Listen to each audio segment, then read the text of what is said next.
Well, I'm an artist and a photographer. I'm the program head of photography at the Santa Fe Community College. I grew up between San Francisco, California and Tuba City, Arizona, which is on the Navajo Nation. And my dad was Irish and Welsh, and my mom was Navajo. I think one of the reasons I was so drawn to photography, because when I found photography, it was like this language that enabled me to kind of express myself in a way that I couldn't linguistically. Some of the kind of early forms of photography that I was involved in, traditional black and white, I was really drawn to that kind of documentary kind of style, 36 shots to a roll. It was a different time. Now I use a digital camera all the time, but I am drawn to the historic process. So, in particular, some of the images you're seeing in this show were made with a process called wet plate, or wet plate collodion. It was developed in 1851 and was kind of the photographic process until about 1880.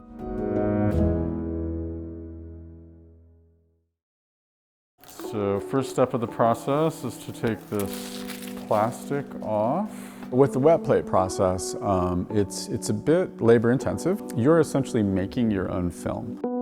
They call it wet plate because it has to stay wet throughout the process, otherwise you won't get an image. Step one is you get a plate, either glass or black metal, and you pour this stuff called collodion on that plate. Collodion pretty much sticks to anything, and it also has some chemistries in it that when it's combined with silver nitrate, and this happens in a dark room, right? So you pour the collodion on the plate, you take that plate to a bath of silver nitrate, you drop it in there. 3 minutes later, a emulsion has formed, a light-sensitive emulsion.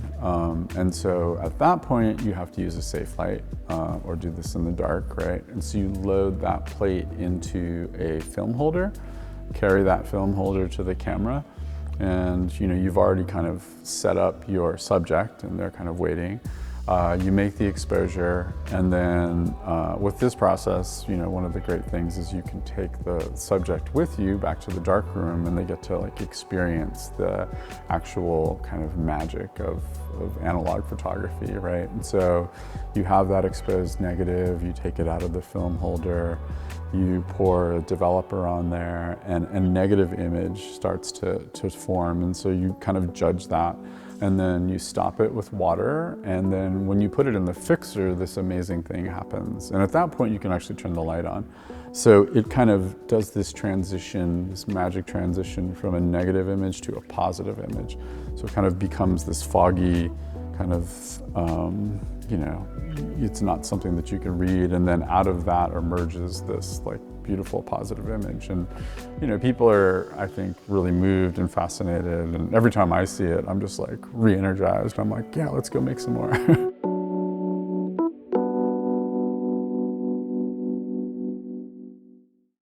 So with the CIPEX project, or the Critical Indigenous Photographic Exchange, which is what it stands for, I'm using a historic photographic process to kind of investigate portraiture, kind of thinking about what photography would be if Indigenous people invented it. Would there be a different kind of set of ideas, kind of protocols in relation to making someone's image? It's a fairly kind of intimate process. I think there's a certain level of vulnerability that you kind of extend or offer. When I use wet plate, it enables me to kind of slow things down. It takes about 30 minutes to make one portrait.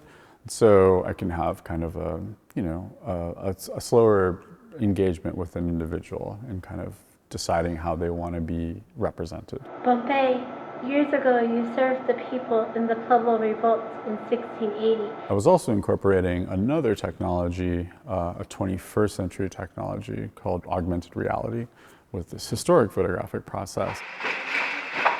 Through the augmented reality technology, I have been able to bridge this historic photographic image of her with her performance as a dancer, and I've called these talking tintypes.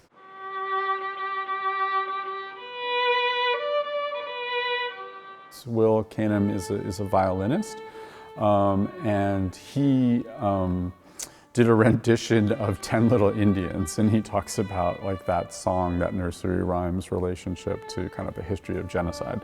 So, you know, you're kind of, I guess, moved by this nursery rhyme almost, but then like kind of hit over the back of the head with like what it's really about, you know?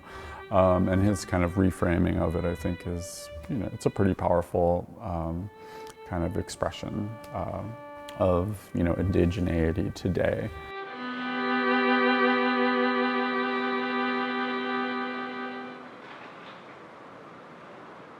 I hope that people are really drawn in to, you know, a kind of different way of looking at portraiture. It's kind of unusual. There's a certain level of uncertainty with this portraiture. You know, there's these strange chemical like aberrations that occur.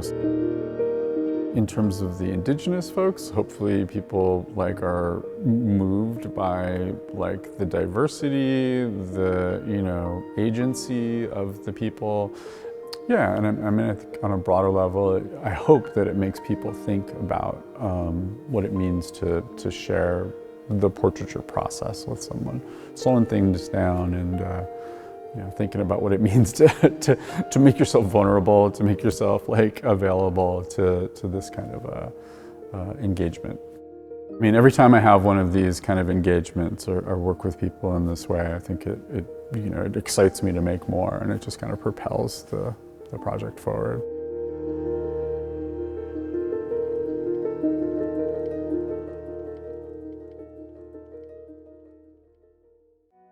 Will recently had a show of his critical Indigenous photographic exchange project at Denison University.